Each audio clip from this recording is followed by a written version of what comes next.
सभी विद्यार्थियों को मेरा नमस्कार। तो जैसा कि आप सभी जानते हैं कि पिछली वीडियो में हमने जो हमारा अध्याय था ग्रामश्री उसको प्रारंभ किया था।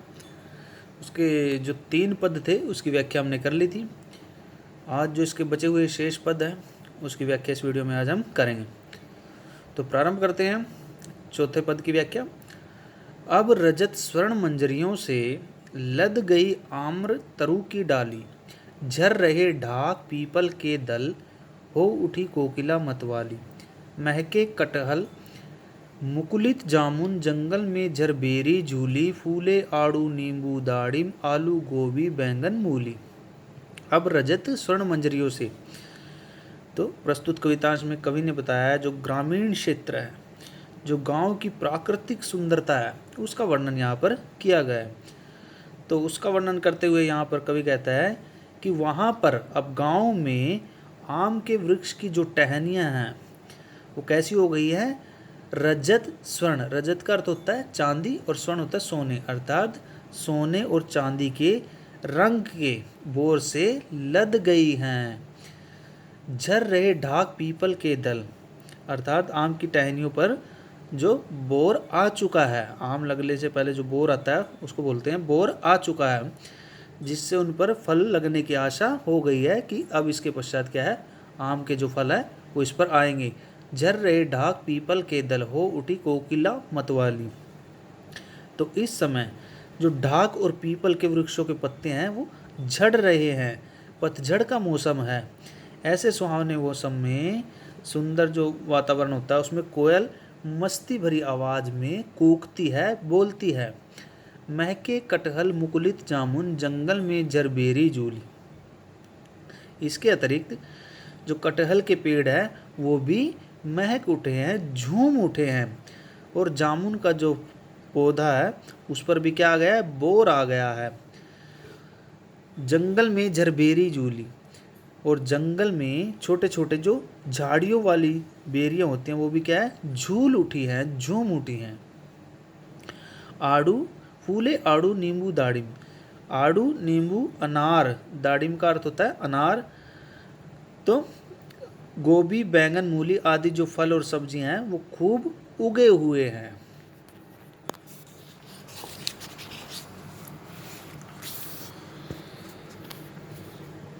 पीले पीले अमरूदों में अब लाल लाल चितियाँ पड़ी, पक गए सुनहले मधुर बेर, अवली से तरु की डाल जड़ी, लह लह पालक मह मह धनिया, लौकी ओ सेम फली फैली, मखमली टमाटर हुए लाल, मिर्चों की बड़ी हरी थैली।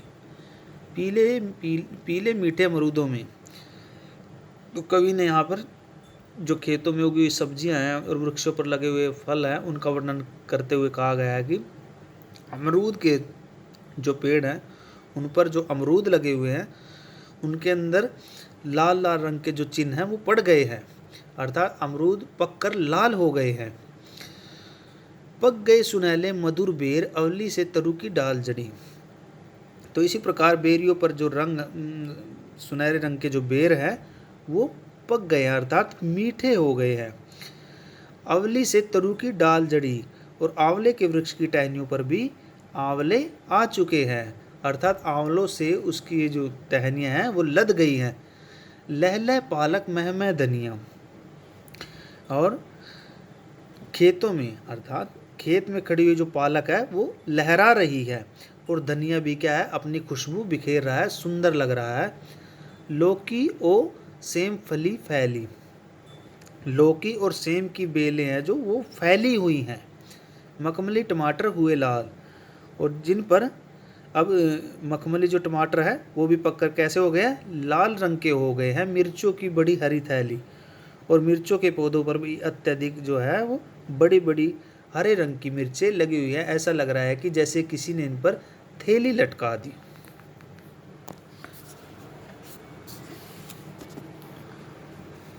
बालू के सांपों से अंकित गंगा की सतरंगी रेती, सुंदर लगती सरपत-छाई, तट पर तरबूजों की खेती, अंगुली की कंघी से बगुले कलंगी संवारते है कोई, तिरते जल में सुरखाब पुलिन पर मगरोठी रहती सोई।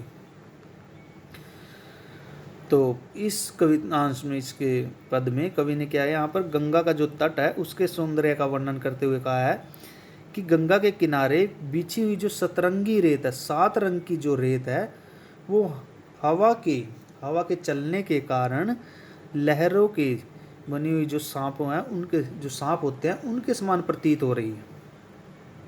सुंदर लगती सरपत छाई तट पर तरबूजों की खेती, अर्थात गंगा के तट पर जो उगी हुई घास है तो वो क्या होती है, बहुत अधिक सुंदर लगती है। और वहाँ पर किसानों के द्वारा कैसी खेती होती है, तरबूजों की जो फसल है वो उगाई जाती है। अंगुली की कंगी से बगुले कलंगी सवारते है कोई, अपने अंगुली होता है अपने पाँव के जो पंजे से अपने सिर की कलंगी सवारते हुए बगुले अत्यधिक सुंदर लगते हैं। तिरते जल में सुरखा पुलिन पर मगरोटी रहती सोई। और चक्रवाक, सुरखाब होता है चक्रवाक नामक पक्षी, तिरते जल में सुरखाब, चक्रवाक पक्षी जो होता है वो गंगा के पानी में तैर रहा है, और मगरोटी जो है वो गंगा के किनारे सोई हुई रहती है, शांत रहती है। हंसमुख हरियाली हिम आतप, सुख से अलसाए से सोए भीगी अंधियाली में निशी की।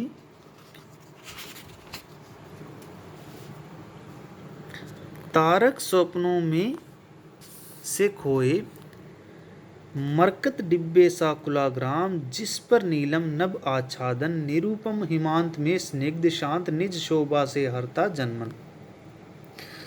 तो कवि ने जो गांव की सौंदर्य है, गांव की जो सुंदरता है, जो प्राकृतिक छटा है, उसका उल्लेख करते हुए कहा है कि वहाँ की जो हरियाली है वो सर्दी की धूप में ऐसी प्रतीत हो रही है, ऐसा लग रहा है कि जैसे धूप, सर्दी की जो धूप है सेकने से अलसाई हुई सी है, अर्थात खोई हुई सी है।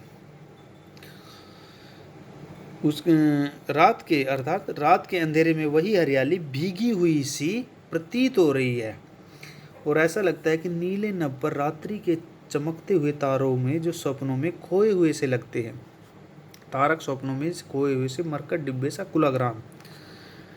तो जो गांव है उसको मरकत के समान, अर्थात मरकत होता है एक डिब्बे पर जो जड़ा हुआ रत्न होता है, हीरा होता है।